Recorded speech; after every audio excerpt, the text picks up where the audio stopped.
Hello, my name is Azatru and welcome to another Star Wars Battlefront news video. In today's video we have the first details which I'll share with you guys on the game mode Drop Zone. If you are new around here and yet to subscribe to stay up to date with all the Star Wars Battlefront news, make sure you click that subscribe button.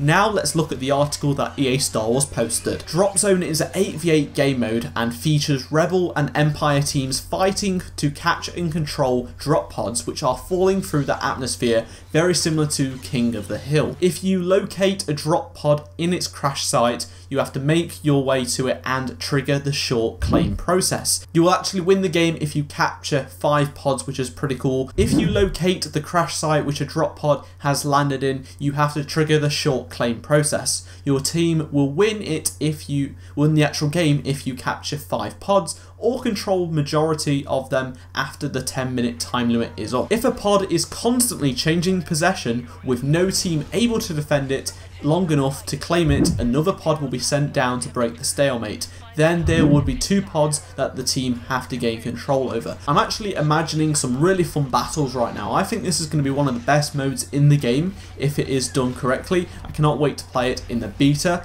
And it's definitely a little bit different to what I thought it would be. It's quite imaginative and I do like it. It says Drop Zone is all about action and quick thinking, forcing rebels and Imperial troops to be always on their feet.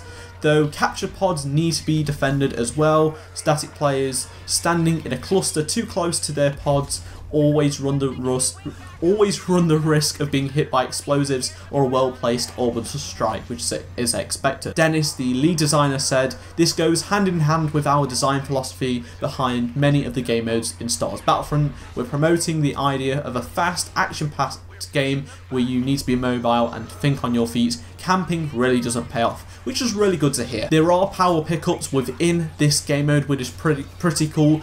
As soon as a pod opens, these will be active and they will take a moment, but staying around, you'll be able to get your hands on some awesome content, so it is definitely worth the risk. Now the choice is yours though. If the claim pod is opening up and you've got it, another will also hit the surface, so you can either run to that one first or you can pick up a power-up. Turrets and droids will be very useful in this game mode. That is a power-up, and these can be placed around the map to help you basically win or defend. We actually get our first details on what these turrets and droids are. It says, throw down a turret to give your partner a shout that you've got the section covered, or deploy a Viper droid that outlines where enemies are coming from. I can sense this being a lot more tactical than many other game modes within the game, which is really good. Map design has been very key to making sure Drop Zone is playable from a perspective of gameplay, and they have been fine-tuning the key locations on every single map, which is very good to hear. Dennis did say that Drop Zone